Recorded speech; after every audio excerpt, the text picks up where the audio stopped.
What's good, guys? Fantasy Joe back here with another video. Today, I am talking wide receiver year two breakouts. These are guys that were rookies last year.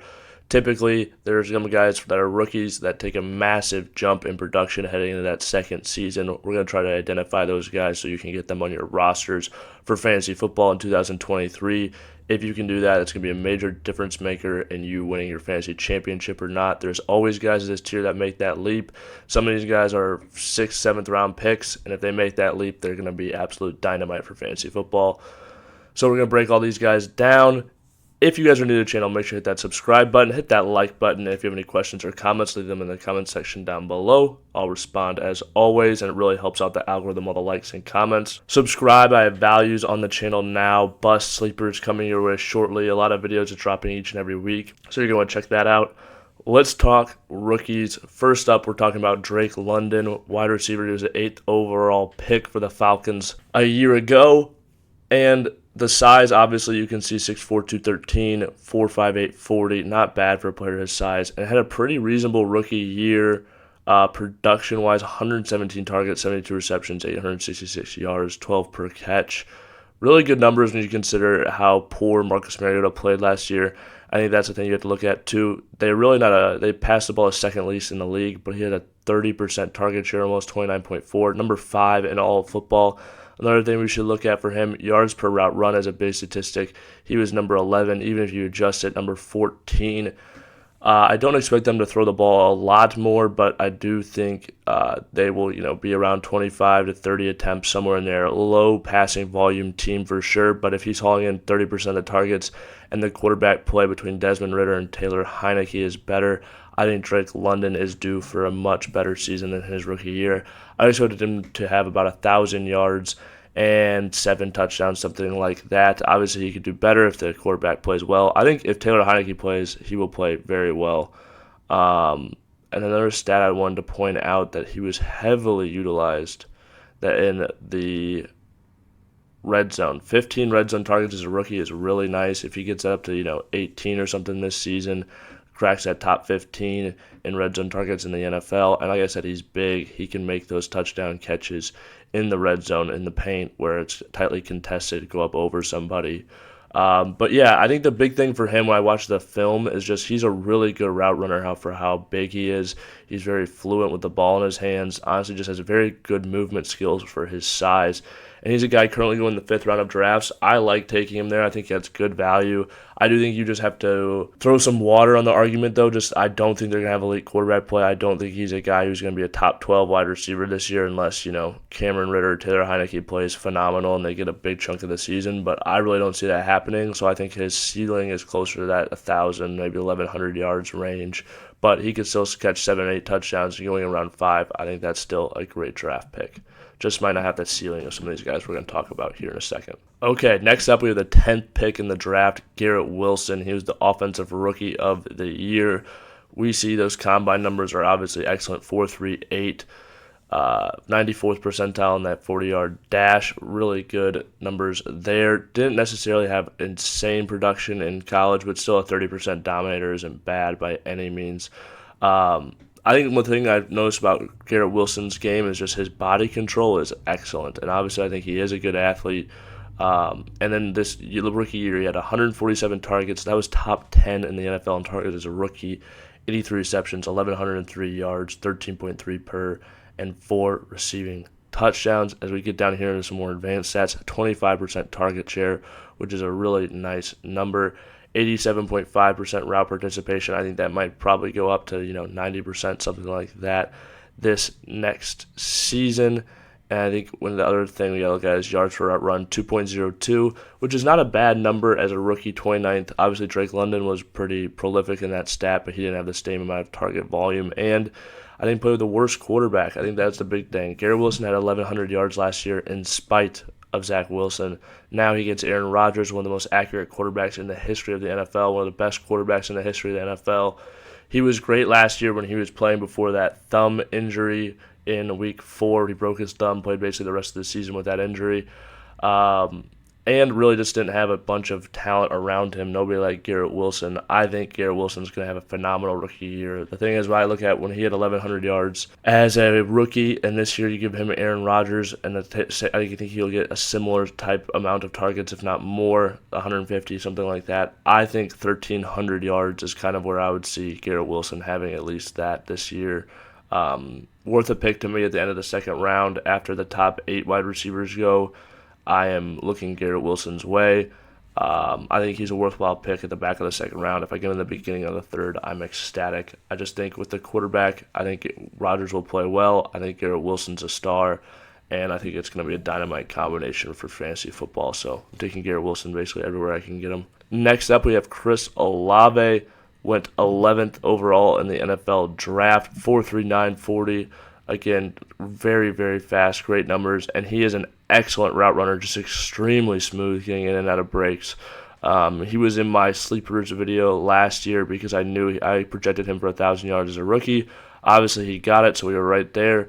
119 targets, too, and that was from the likes of Andy Dalton most of the season, a little bit of Jameson mixed in there. But I don't think Derek Carr is necessarily a great quarterback, but I do think he's a major upgrade over the likes of the quarterbacks he was playing with last season. Another thing to point out for Chris Olave that bodes well for him, he is a deep ball guy. Look, you can see that 40.8 air yard share, number 3 in the NFL, and that's as a rookie. 14 ADOT, number 9. 29 deep targets, number 4. And Derek Carr is a good deep ball thrower. That's going to be a major upgrade for him and a major part of his game that I think he'll be able to score and produce in that he really wasn't able to last year. This number as well is outrageous. 2.57 yards per route run as a rookie. That's number 10 in the NFL. I just think he's going to come out and produce in a major way. You can get him back in the third round. I think that's excellent value. I would expect him. We saw him with 13.2 points per game last year. I think he'll be well over that. I think he's another guy, 1,200 yards. I think he gets easily. And that touchdown number we should expect to come up just with his usage from last year. That number comes up to 8 to 10. All of a sudden, we're talking about a wide receiver 1 here. I think the ceiling, the sky is the limit for Chris Olave. Basically, I think the only thing that's going to limit him is just how good can Derek Carr be. But like I said, I do think Derek Carr is a major upgrade over Andy Dalton. So I would be taking Chris Olave in the third round of drafts if you can get him. Usually the second half of the third round.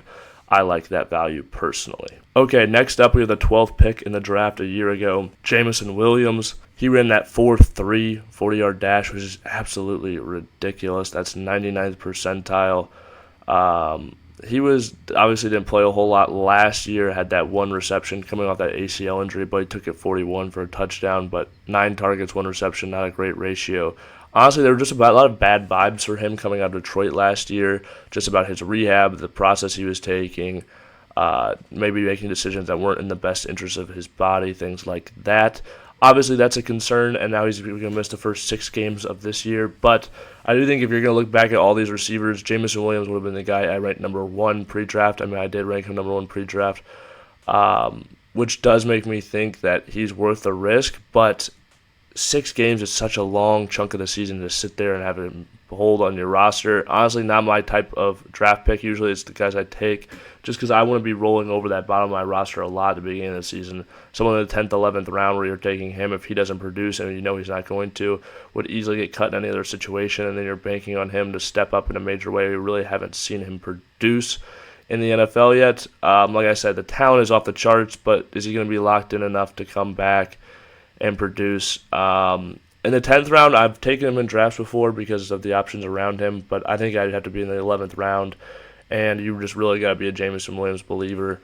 But yeah, the production at Alabama was excellent. The tape, excellent. I think NFL scouts, too, kind of on the, as far as the NFL draft goes, kind of universally had him as the number 1 wide receiver is what I heard coming into the draft, but obviously had that torn ACL, which pushed him down past some of these other guys, but still went the 12th pick with a torn ACL. It shows you the type of talent that he is. All right, next up we have Jahan Dotson, a first-round pick a year ago, going at 16th overall, 4.43 40-yard dash, 85th percentile, a little bit of a smaller receiver, but we see a lot of those in the NFL nowadays.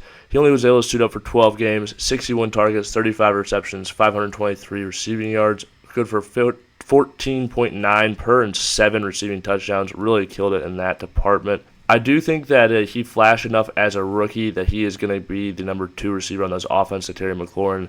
I don't see him surpassing Terry McLaurin, though. That's one thing I do think limits his upside, although he's going in like the 7th round of drafts, and he is a first-round wide receiver who, honestly, I think looked good on the field when he played last year. Yards per route run, obviously not super inspiring, but I do think you just have to hope that Sam Howell is good, and if Sam Howell is good, then Jahan Dotson can definitely be good for fantasy football. I would expect kind of his best case scenario. I would be hoping for 1,000, maybe 1,100 yards and 7 touchdowns again. Realistically, I think he'll probably be around 900 yards, something like that. But where you're getting him in drafts, I do like the talent coming out of school. I thought he looked good, but just when you compare it to a lot of these other guys, I would take a lot of these other wide receivers we talked about for sure ahead of Jahan Dotson, and even one more guy we're going to talk about, 2 more guys we're going to talk about later. So it just really depends who you're going to take your shot on. I don't know if I'd take mine on Jahan Dotson, but I do think Sam Howell could be good for fantasy football. If it's Jacoby Brissett, though, we're really going to be in trouble, in my opinion, as far as his production goes. Okay, next up we have Treylon Burks, who went at the 18th pick in the first round a year ago. We saw that 4.55 40-yard dash, but he is a big receiver at 6'2", 224 pounds. Look at that speed score. That's where you really see it more adjusted for that size. 86th percentile, that's a good number. Pretty average burst, but look at the college denominator, 93rd percentile, 45.9%. Absolutely insane. And he was okay as a rookie. I think everyone was a little bit bummed out by underwhelmed by his production, but if you consider he played 11 games, he kind of got into the season a little bit slow. Reports he was out of shape coming into training camp, things like that. They've already said he's in great shape this year, but really down the back stretch of the year was when I saw him on tape. I really liked what I saw. That said, though, they did sign DeAndre Hopkins, which is going to be a major hindrance for Treylon. 1.96 yards per route run, not horrible at 32 your rookie year by any means, but we talk about they're going to be one of the lowest passing volume offenses in the NFL. DeAndre Hopkins is going to soak up most of those targets, and then you're going to be Treylon Burks going to be the number 2 receiver. Chigaquanko, I think, will be involved as well. If he's the number 1 guy, I really liked where drafting him in fantasy before this, but now that DeAndre Hopkins is back, I kind of see an injury to Hopkins for Treylon Burks to be extremely fantasy relevant, or be a guy you can consistently plug into your lineups, honestly. Just with the volume, the passing volume there in Tennessee, it's troubling to me. But like I said, the talent of Treylon Burks, let's say DeAndre Hopkins comes out this year and just doesn't have it, doesn't come back to Tennessee in that second year, or they feature Treylon, I think Treylon can still be productive for fantasy. I'm just not picking him this year in redraft.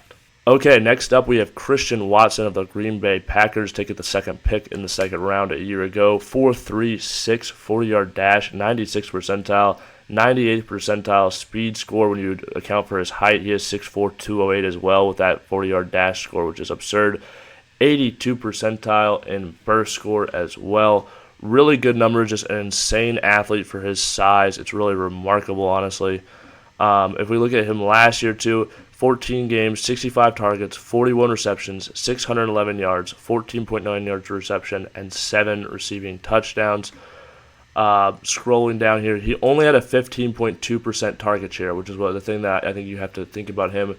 And heading into this next season, a 56.9% route participation. This year, I think he's going to be a starter and play just about every snap, 90% of the snaps, what normal, typical star receivers play. And then if we go look down here, yards per route run, 2.4, number 12 in all of the NFL. I really like Christian Watson on tape. He is just so athletic, so big, so fast. He actually had a 75-yard touchdown last year. He dropped as well. You add that to his stats, all of a sudden he's at 700 yards on 65 targets and 8 touchdowns. And I think he had a rushing touchdown as well last year.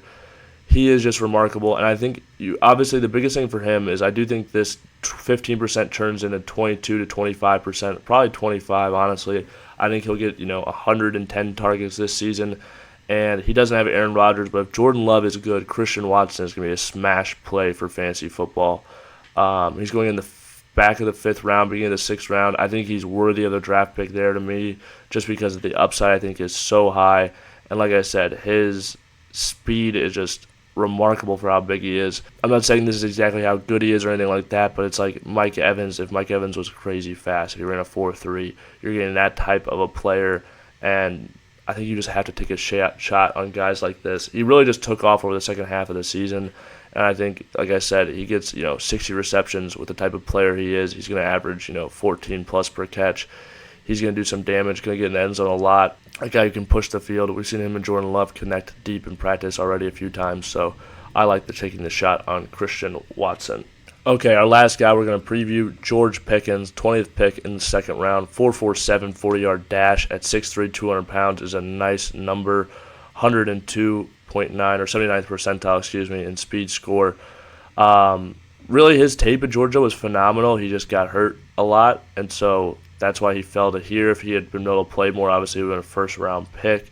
But we see 800 receiving yards as a rookie is a nice number. I'm really pretty happy with that, especially when you consider only 85 targets, nothing crazy, and his quarterback play was pretty poor last year. Pickens wasn't anything very good in my opinion, honestly.